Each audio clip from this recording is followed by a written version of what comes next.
and Jessica. Okay, with the jingle. Come up with a good song for us because we gotta make this fun. I feel like we're always talking so seriously. I know, right? So yeah, we're gonna try to lighten it up a little bit. We're gonna come through with some jingles. Ooh, sorry, that was not meant for y'all. Mic Uh, check 1 2. So we live on IG, just so whenever you feel like joining the room, let me know. I'm gonna join in right now. Thank y'all so much for giving us the opportunity to bless y'all with our knowledge. So today's topic is going to be emergency preparedness. So we wanted to talk a little bit about emergency preparedness when it comes to using containers because quite naturally with a lot that's going on right now, we are having lots of difficulties, just people being safe during the floods, during the snow, during a little bit of everything. And so I do want to make sure that we talk about that today so that you guys can find a way to be able to come up with some strategies so that y'all can stay safe during this time.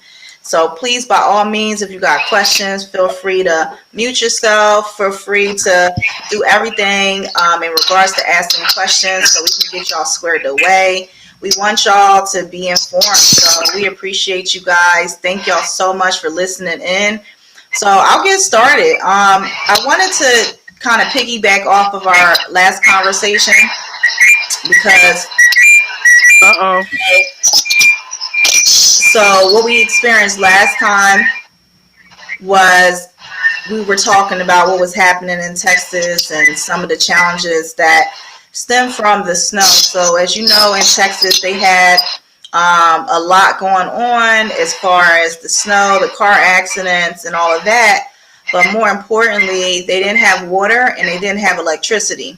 So part of our conversation today is going to talk about off-grid living, but the other part is also going to talk about how to use a container to protect yourself during a disaster.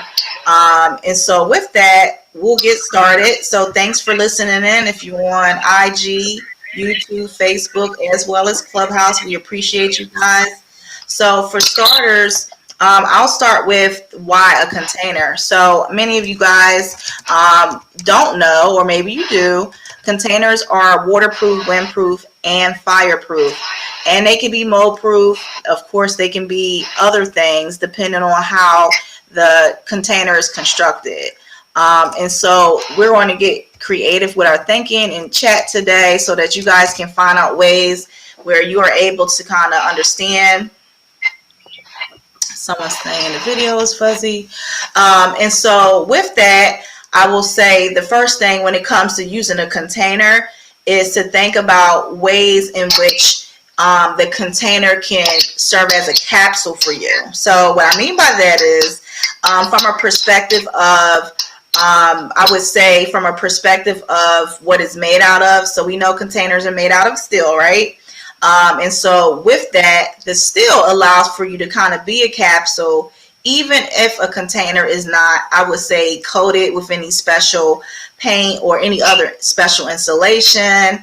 And so with that, I would say the container by itself can serve in its most basic form a capsule. So because they're wind, water, and fireproof, what comes first? Typically, it's water that comes first before the snow, or it's a combination because snow is wet, right?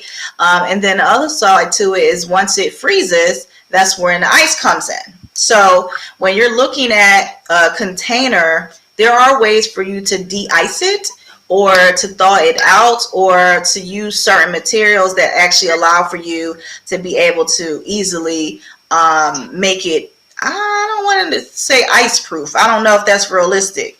And so what I will say is the container by itself, because it's wind, water, and fireproof, it actually allows for you to be able to easily protect yourself because of the metal.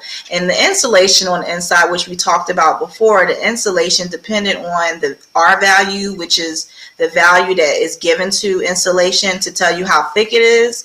That R value can be very useful as well because the R value actually helps you within that structure stay warm or stay cool. So How it affects the warmness or coolness comes from your HVAC system in combination with the insulation. And so if you have good insulation, your house going to stay warm. And if it's not good insulation, you're going to be a little cool, or vice versa. On the other side, you may become really hot during the summer months. So let's take that into account. When you are doing a container project, one way for disaster relief for it to be successful for you is going to stem from how you insulate your home. Then quite naturally, you got your windows and you got your doors. Whatever you're deciding to add on to that, just keep that in mind, that those two make a big difference on how your home is going to be kept warm or kept cool during the summer months. And so again, when we're talking about emergency preparedness, if you're going to do a container project, I highly suggest that you're cognizant of the insulation you're going to use in your project, because that insulation is ultimately going to tell you how warm or how cool the house is going to be had. And quite naturally too, depending on the insulation, it also will help you with your energy savings. So let's just, non-emergency preparedness related is your energy savings. So a home that doesn't have good insulation, you're constantly cycling off your HVAC system. And so if you actually have good insulation, it helps you save money because your system doesn't have to cycle on as many times.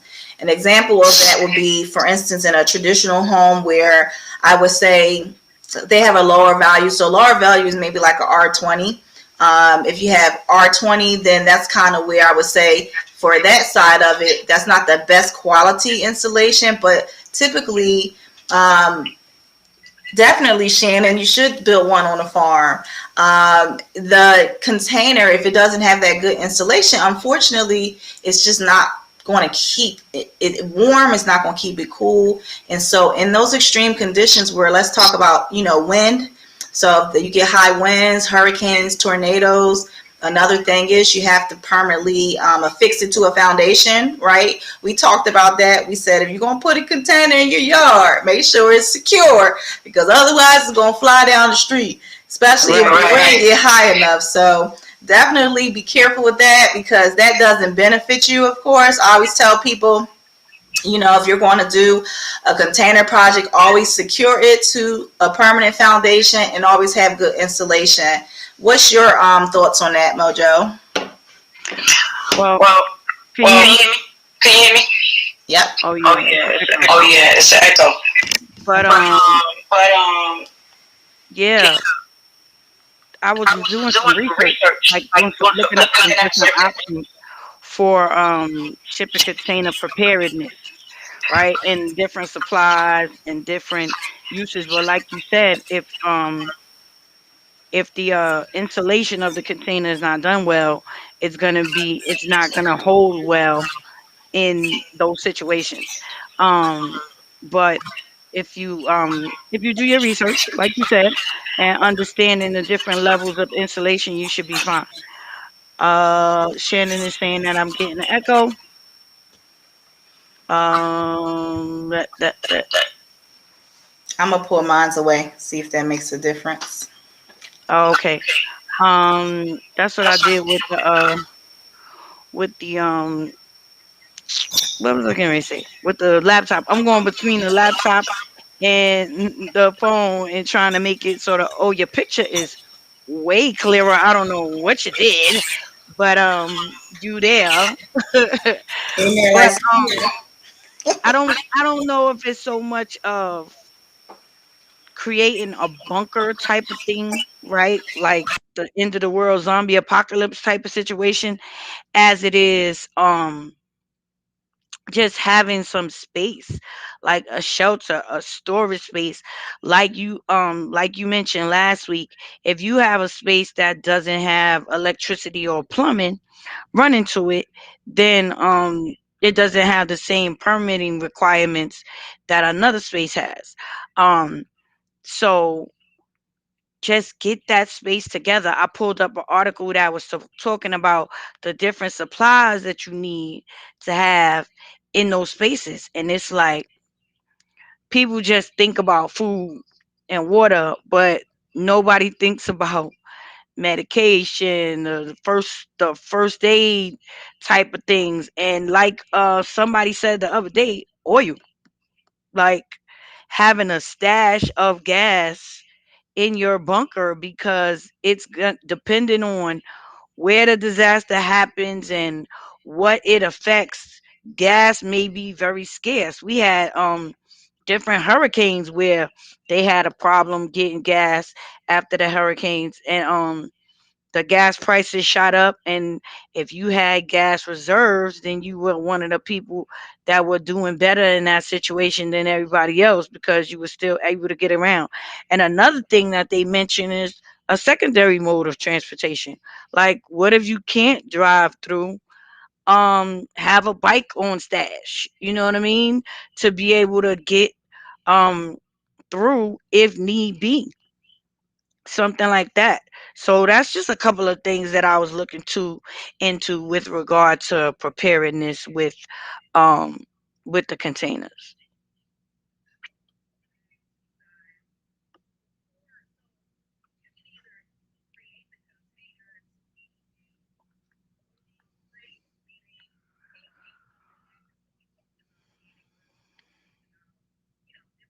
And so when it comes to using that container in different modes, think of the container as a storage facility.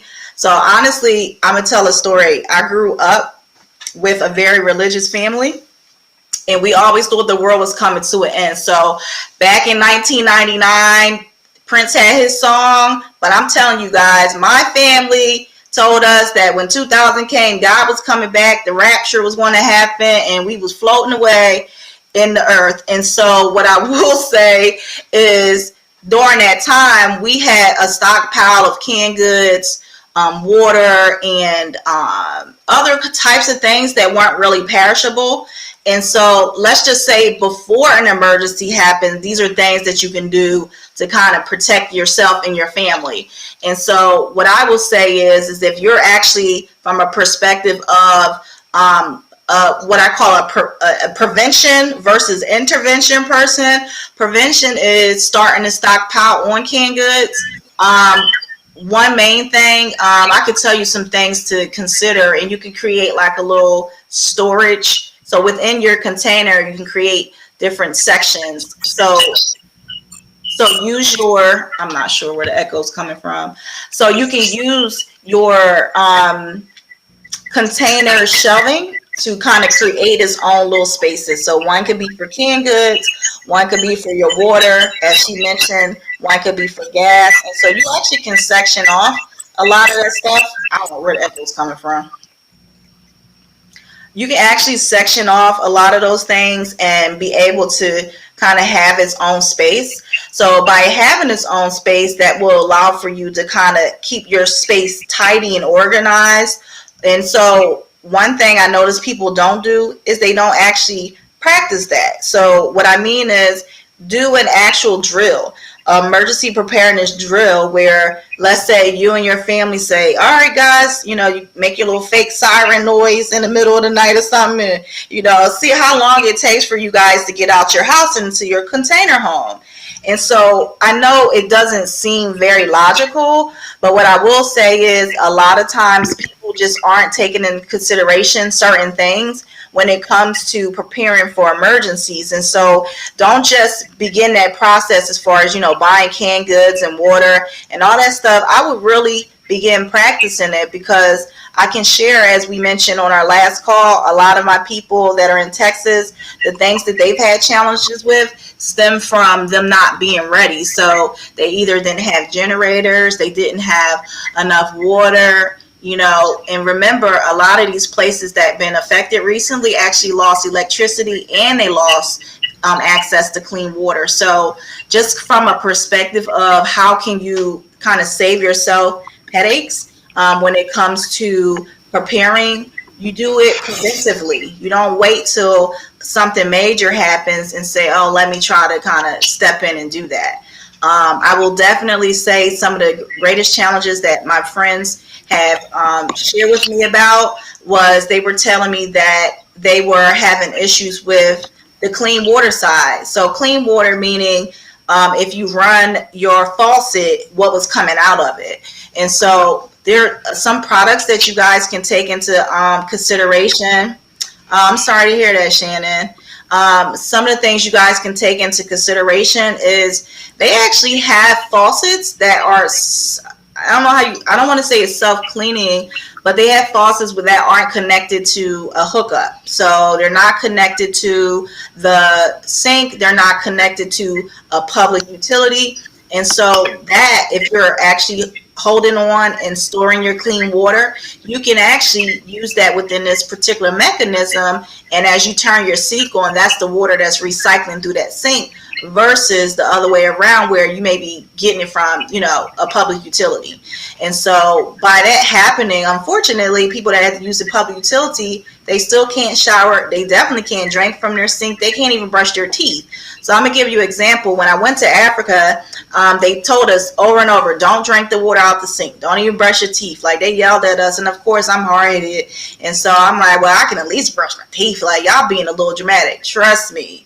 If you can't drink out of the public utility, it is for a reason. And so definitely, Shannon, thank you. She said you also can do water totes, which one thing about water totes, what is good about them, is almost like another way for you to store your water. So one of my friends, they had shared with me that in Oklahoma, their grandmother, before the water went empty. So in Oklahoma, if y'all don't know, they actually don't have no water at all. So one side of it was freezing. The other side to it is that particular city that my people were in, they were out of water altogether. So their water comes from a main municipality, and that municipality ran out of that particular, I would say, resource, which was water. And so the grandmother actually filled her tub up with water before it ran out. So she actually is one of the very few people in that neighborhood that even had water. So imagine, not only do you not have the water, but it's also not clean, which may be accessible to you. And so again, just pre-planning by trying to gather as much water as possible when an emergency situation is not in effect, and just taking that and allowing for yourself to have that as a mechanism for if something does happen. The container is going to keep it safe. So remember that even if, I'm just being honest, even if you're not doing a whole container home, if you purchase a container for storage of all these things, it will keep your stuff safe. One, it's really hard to break into a container. You're a gangster if you can break into a container. That's all I'm going to say. If you can break into a container, you deserve whatever's inside that container, right? The other side to it is even from a protective stance. So let's say it is some heavy rain or is other things, you actually are probably, your supplies will be protected. And so keep that in mind from like a panic room perspective. A lot of people too, they think, oh man, if something happened, how am I gonna get in it and lock myself in it? So again, you may have to trick out your container a little bit to make sure you can open and close it from the inside and still protect yourself in case something happens. So remember, make sure it's permanently affixed. Create your little supply organization of your stuff inside the container, and definitely make sure that within it it's actually able to do what it's supposed to do, which is protect your supplies. Anything you want to say about that, Mojo? Because girl, I was just talking. Can you hear me? Okay. I just think it's like you say, even if you're not trying to do a container build, to use it for storage is the best way to secure your items. Like, it's so many things that people don't think about in that. Like, we talk about food and water and stuff like that, but lights, alternative cooking supplies, things like that's one of them things. Like, what if it comes down to you having a hunt? Like, catch your food type stuff. I mean, people think that that's extreme and that might not happen, but you never know. Like, and then you got to think about the time frame, right? The window. Like, in emergency situations, a lot of times for the quickie, they say have 3 days worth of supplies, but on a longer term, have 2 weeks worth. So if y'all think about it, like, Think about having 2 weeks worth of food, water, clothes, being able to cook, everything for you and your whole family. That's how you got to go into it. Like, think about having supplies for whatever window of time for every member of your family. So enough food, enough water, enough um cooking supplies, enough air. It might be air filtration we need, like, right? Like, the air might get crazy and we might need air filtration systems. Like, it's so many different aspects to emergency preparedness. But just understand that a container is one of your best options for protecting your whether it's your quick emergency prepared kit or your long-term emergency preparedness kit. A shipping container is your best option for protecting that and protecting yourself. Like Jess said, you might have to figure out how to fix it so that you're able to get out of it from the inside if you have to go into it for safety and shelter purposes. But that's just part of the planning process, right? Like, to have it and not be able to use it makes no sense at all. So it just takes a little bit of planning to understand exactly what we need to do, to be totally prepared. I mean, I don't think anybody's ever totally prepared for these disasters, right? Because who knew that we was going to be in a pandemic, and now masks are a thing. Like, and don't see a foreseeable end to uh wearing masks or needing masks. And um the thought, even though I still be in my mind, like, did the flu just disappear? Did it just go away? Like, ain't nobody said nothing about the flu season, the flu period. Nobody has said anything about the flu, like it just disappeared because of COVID, which is crazy to me. But that's a whole nother show. I ain't even gonna go there and get on my soapbox on my conspiracy theorist type stuff. But yeah, I think that when we talk about making it, whether it's that separate shelter or whether we talk about building part of your home out of a container, or if you building a container home, creating that underground bunker space. Like Jess going, I'm gonna be at Jess house. I'm just letting y'all know. I'm gonna be at Jess house. I'm gonna know the combination. Y'all not gonna know the combination. Somebody, I'm one of the few people that's gonna know. Like, I know that look, Jess, you gonna just password. do the high sign with the whole combination. Yup, some gang signs. You better do the right gang sign because you ain't getting in my house. I'm trying to tell you. Right. But that's what you gotta do. Like, we think about it, but we don't think about it enough. In these situations like Texas and Oklahoma, it's putting it to the forefront where you really starting to think about, can you drop them in the ground? Shannon, yes you can. That's what Jess doing. She Yeah, putting one of the containers that's part of her container bill yeah. underground. Oh yeah, you could. I'm I gonna mean, find it y'all. takes I'm gonna find special y'all a picture planning. right quick on Pinterest so I can show y'all what I'm talking about because y'all think I'm playing, and But I'm look, don't serious. think you could just put a container underground and be okay. Like, it takes special building and architecture and all of that for it to be able to be and sustain underground. It's not like just dig the hole and drop it in the ground and cover it and it's okay. It's not one of those situations. It has to be architecturally sound, and because contrary to popular belief, although containers are one of the strongest structures that you can build with, the roof is the weakest part. That's why we always wind up putting roofs on them. Yeah, Because the roof is not, the strength is at the four corners, the four posts. And so the roof is not as secure as the rest of the container. It's like just a thin top. So that's why it has to be secured extra, and we put a roof on top of containers because the container top is not a roof. How about that? It's not a roof. It's just the top and a very thin top because it wasn't meant. The weight of the container, when they stack the containers, the weight isn't bear. The ceiling doesn't bear the weight. Weight The, bearing. Yeah, the ceiling's not right. weight The bearing. four corners are the weight bearing aspect of the containers. So the container tops or roof of the container, even though it's not really a roof. So I don't want y'all to call it a roof because it's a top. You need to add a roof. Um, are not very strong at all. So in using containers as bunkers, that's going to be underground. You have to get with us and get with our architects and our designers to make sure that it is secure and done correctly to Yeah. be able to be underground and sustain as an underground structure. Right, For Jess? sure. I co-sign that wholeheartedly. Shannon, you can get with either myself or Mojo. If you want it in Texas, we can take care of you.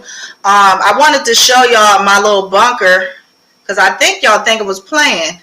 And I just got kicked out of Instagram, by the way. Uh, I'll join you in a minute. So I wanted to show you guys because I don't know. Let's see. Oh, wow. Like, this is a whole thing. Only thing I do not like about the iPhone is that it forces you to do stuff. Don't be talking about iPhone. Jess got, whoa, whoa, whoa. That's a lot of layers, Jess. I Jess is know. gonna sign back in. She got bumped out of Instagram. She be back in a second. But she's showing a picture of this underground bunker, and it's like layers and floor one, two, three, four, five, like 6 levels deep Yeah. underground. And Yes. that's how it is. She's coming back. I'll be Shannon, she's back. coming back. I'm gonna What show kind of you. foundation is required for a container underground?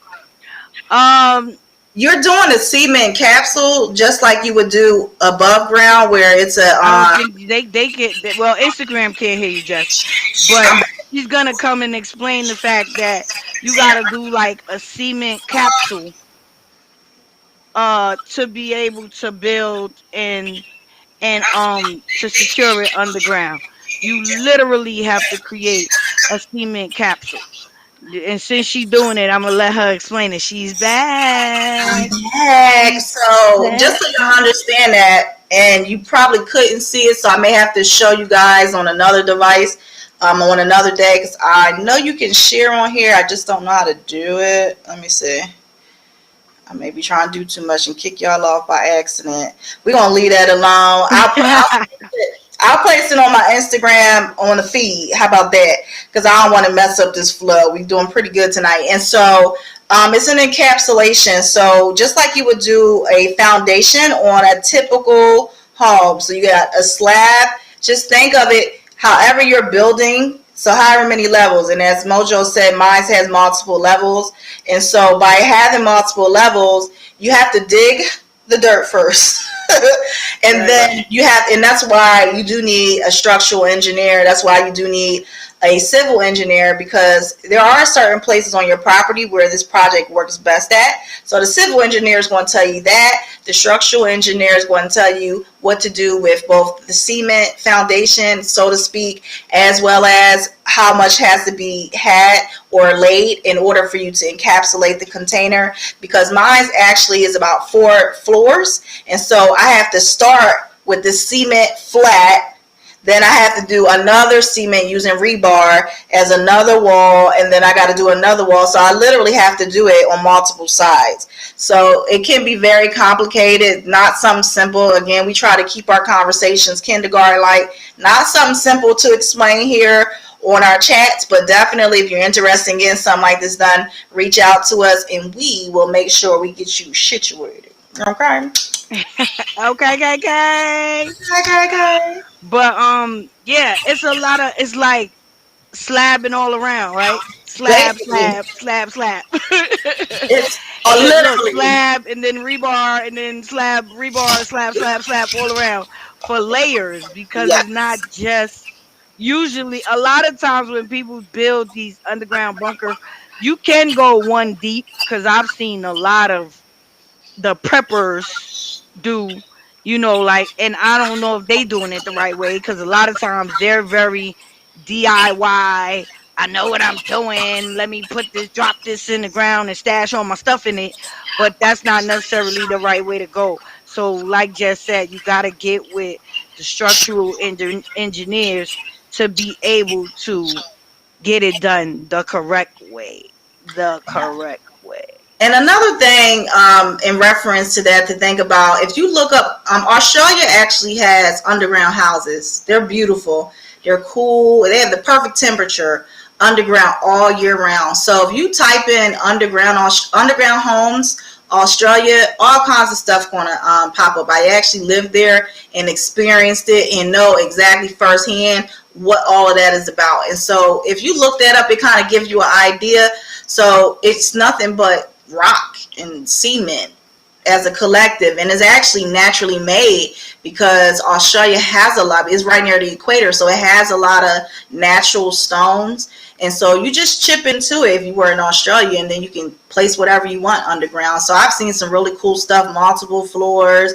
I done seen, and that's where I got the idea from. I knew we had bunkers here in the United States, but they literally live underground in Australia. Like, it's Wow. beautiful. I always tell people, go to Australia once in your life, go to the outback, go hiking, do something, just so that you kind of can have experience.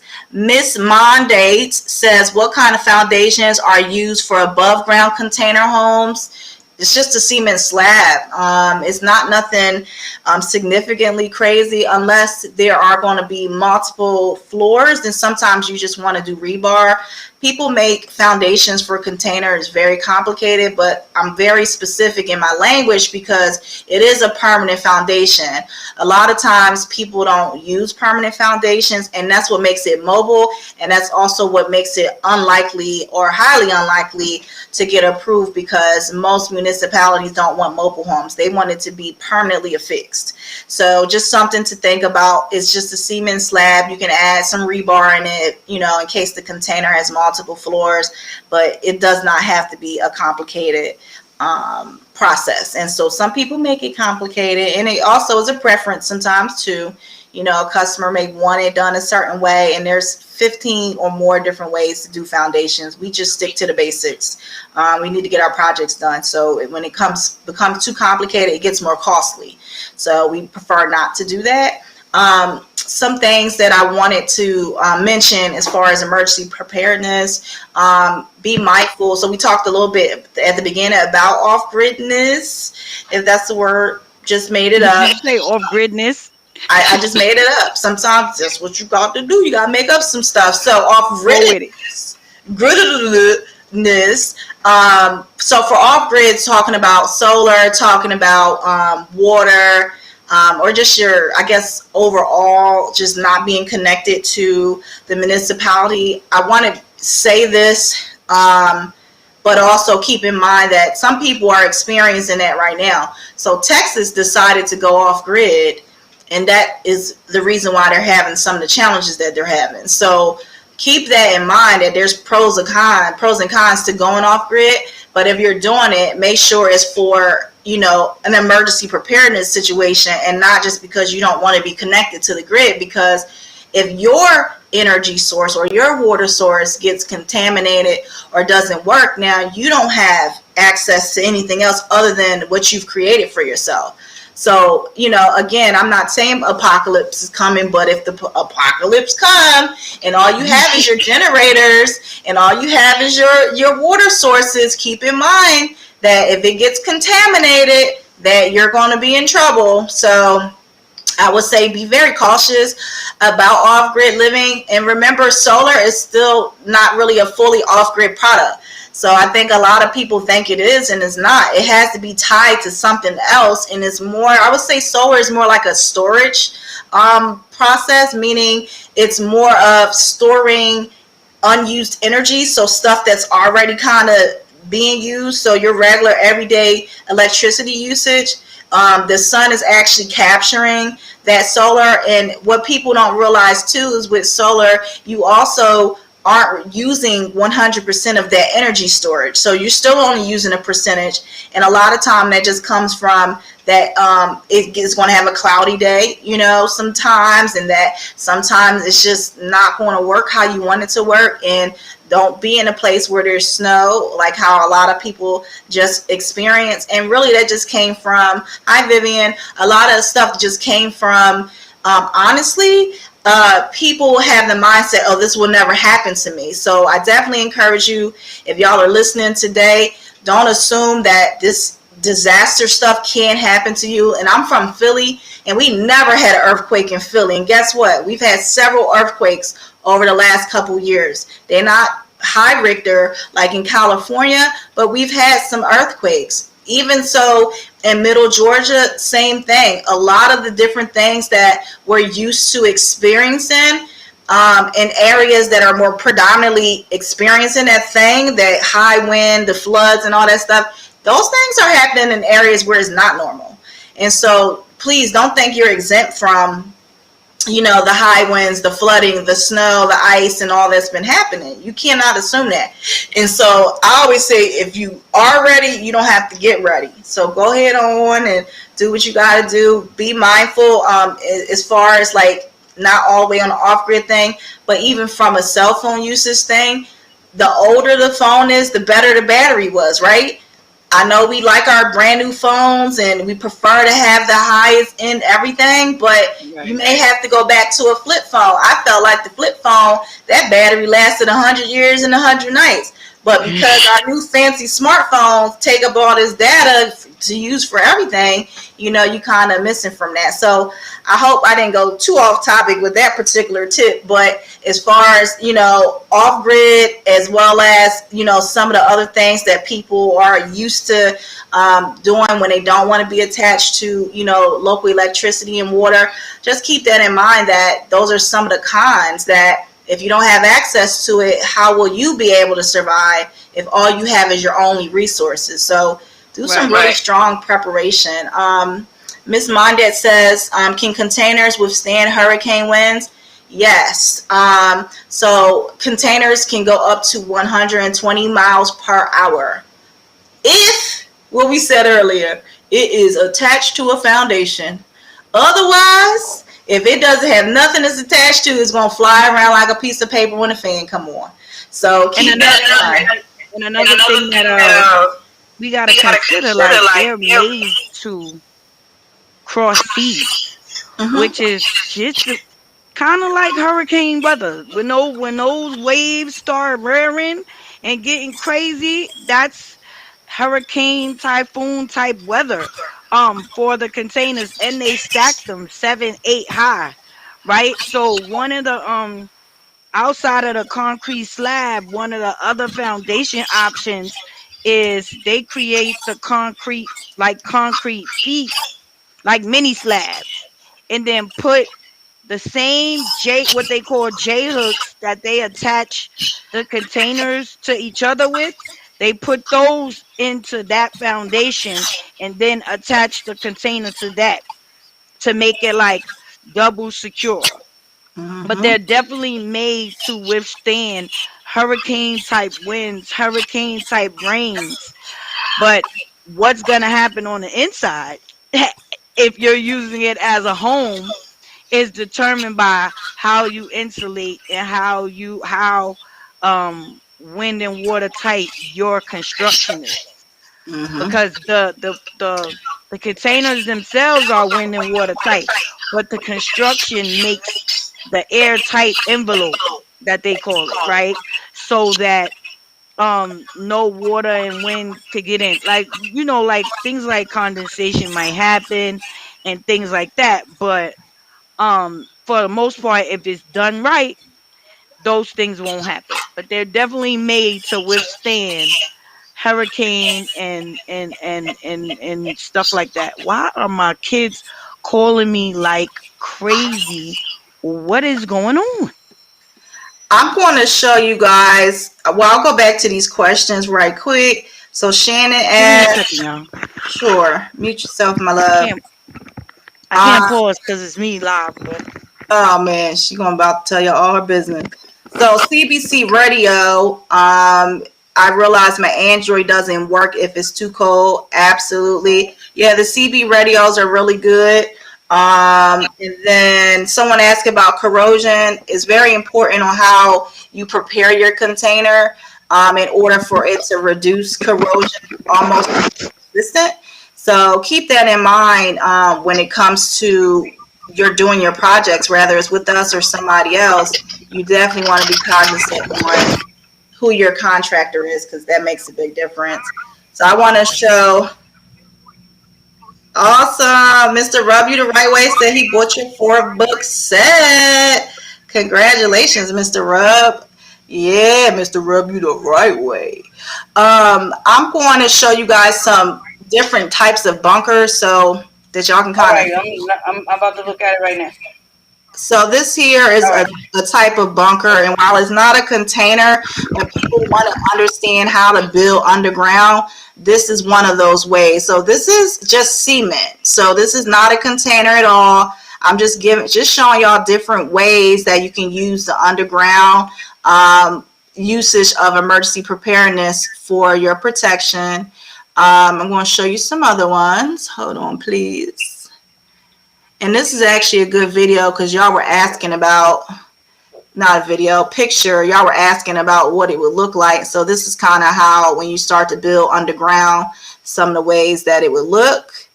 And so you have to make sure it's secure just from the walls itself. If you're going to use the container, as she mentioned before, you cannot have something that is just no roof because the pressure is going to come down and your container ceiling will be crushed.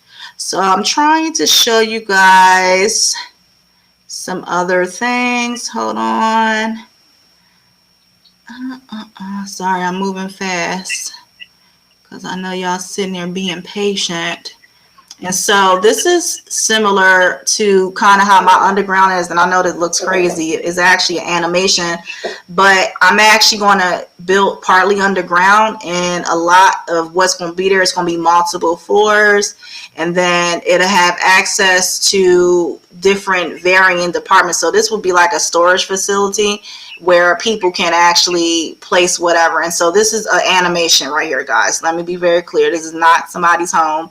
That's more how you would see with militaries.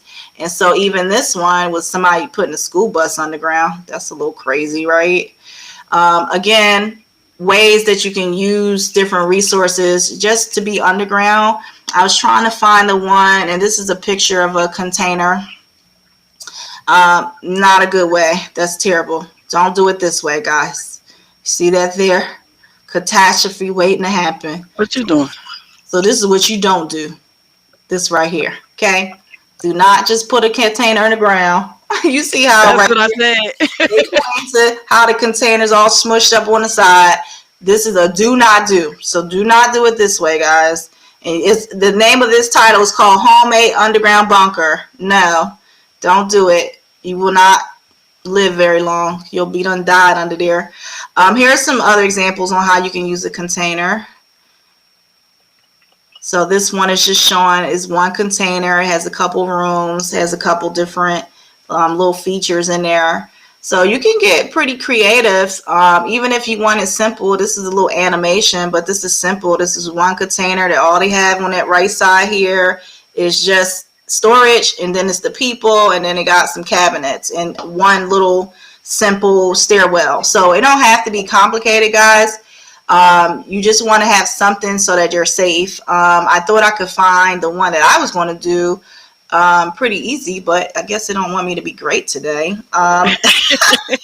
If I find it, I'll make sure I show it to you guys.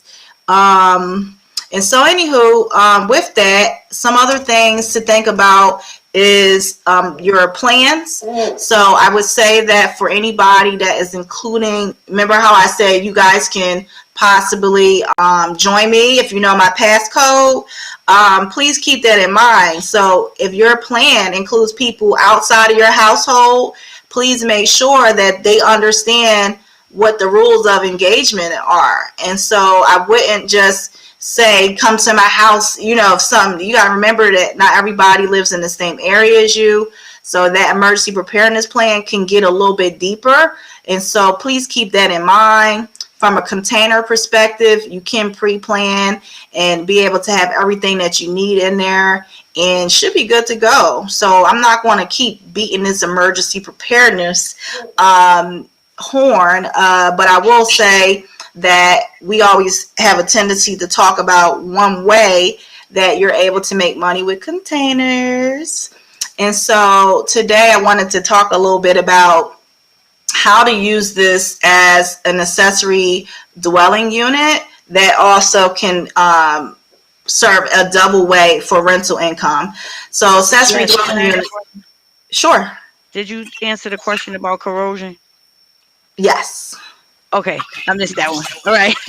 gotcha. Had a little family emergency, family phone emergency. I'm glad they all alive, child. They are, they You are. gotta protect your babies.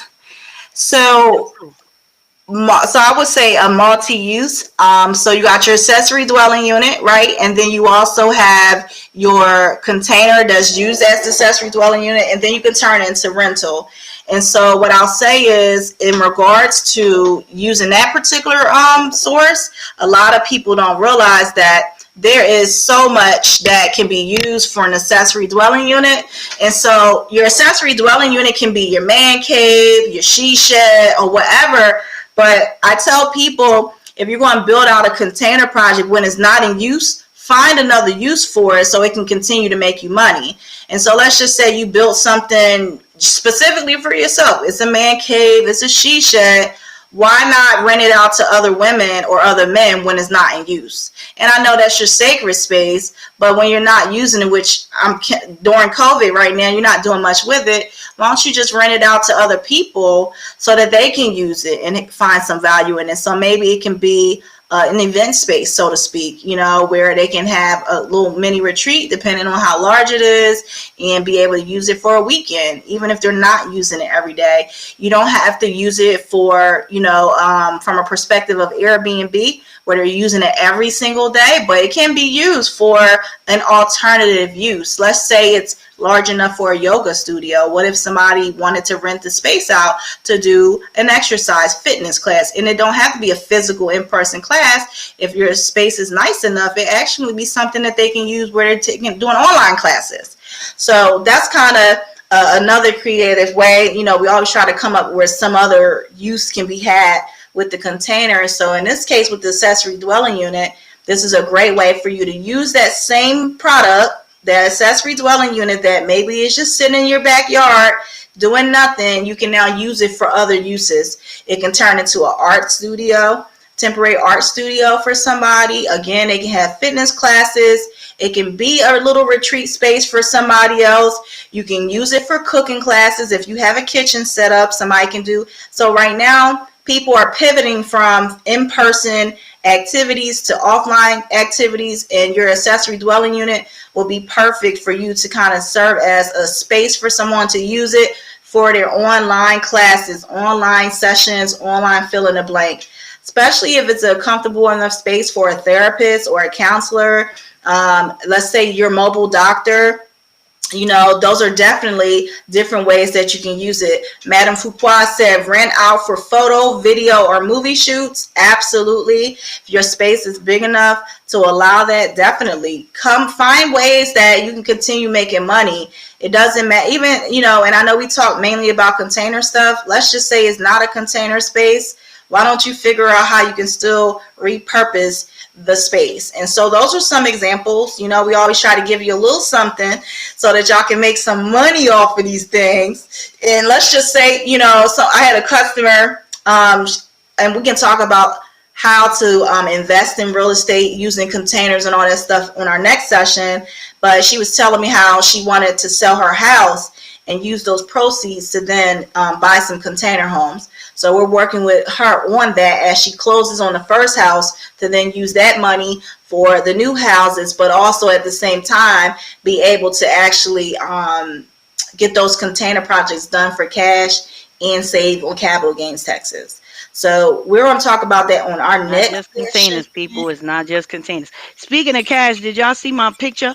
I posted somebody made an ATM out of a container. and they Yeah. were called Cargo Cash. I love that. I was like, they are clever. Because you know, ATMs are privately owned, guys.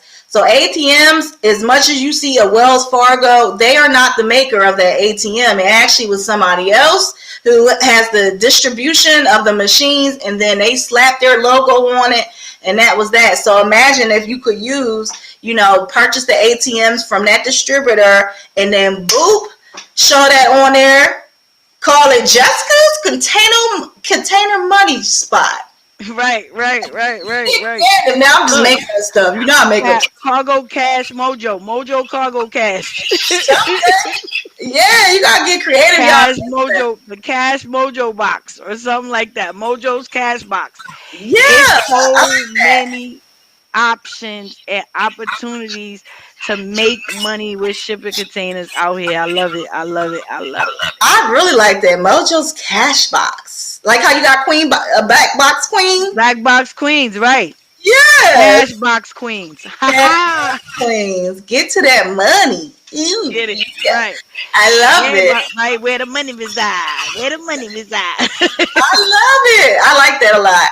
And so get creative, y'all. I think a lot of people don't really even realize Oh, that. oh, good question. Good question. Shannon says, "What's the difference between a standard and a high cube?" The difference is 1 foot of Yep, height. yep, So standards are 8 feet 6, and high cubes are 9 foot 6. yep. And so, as we are closing out the show, I wanted to say thank you guys who have sent in suggestions to Mojo and I about topics. So, starting on our next session, every topic that you guys submit to us, we are going to be speaking on it session by session. So, y'all have really been rocking it out the box with these Yeah, topics, and we're we're gonna grateful. have the listener letter. That's what it's gonna be called. You ain't gotta write a whole letter. I mean, if you want to write a whole letter, you could DM either one of us, right? And write a whole letter if you got a bunch of questions. But we're gonna pick out different questions every session, and for our listener letter segment, and answer your questions, because people have, even though we're still going to take questions during the show because that's what we do, but I think that the listener letter segment gives people a chance to really take a minute. It's like not on the spot. Take Yeah. a minute and say, what do I want to ask Mojo and Jess about these containers? And then you be able to put your thoughts together and send it to me or send it to her, or post, because we're going to do the post like when the episode is upcoming, so that you can answer the question either on the post or on in DMs, so that we could get our listener letter segment going. That's gonna be just one of the segments of our show. We gonna get it together, y'all. We gonna get it together. Yes, thank y'all for your patience with us. We're going to work this out. We got professionals now. So you will see much better quality. You'll see the quantity. You'll see all the productivity of this entire process coming to fruition very soon. We have experts from some of the top production companies helping us, and I'm very excited. So thank you all for being patient with us. Thank you for watching Container Chat with Mojo and Jessica. Thank you for listening in. Please follow Mojo Knows with a Z, both on here as well as on Clubhouse. If you're on Facebook, Black Box Queens. Her website is blackboxqueens.com. Holla at her. She has all kind of awesome stuff on there. As the young man said earlier, he done purchased her 4-box set that teaches you everything about containers. So a lot of the questions that you guys ask, if you don't want to wait for our shows, or maybe you don't even want to message us directly, go to her website and check it out. You can get the box set. It has all types of good stuff in it. And I went through and I was impressed.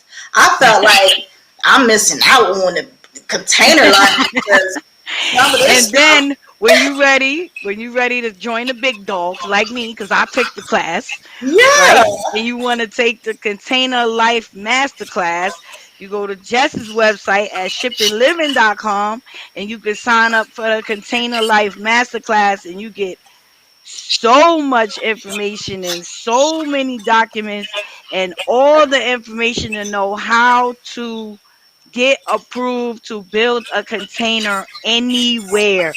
That's one of those questions that people have all the time. Mhm. um how can I get approved here or there, or are we able to? We have a 100% acceptance rate on all our projects, and that's because of that one right there. She knows what she's talking about. So Okay. when you ready to take a master class, go to shippingliving.com and sign up for the master class with Jessica. I'm probably gonna be in there being nosy because that's what I do, even though I took it already. Join it, join it. I'm telling you guys, But we got like we these tools, always say, y'all. the sky is not the limit, right? That's And if right. you can read it, hear it, or view it, you can know it. Just like Mojo knows and Jessica. And every day is another chance to start all over again. We love y'all like cook food. Love See y'all. y'all on Thursday. Peace out, guys. Peace.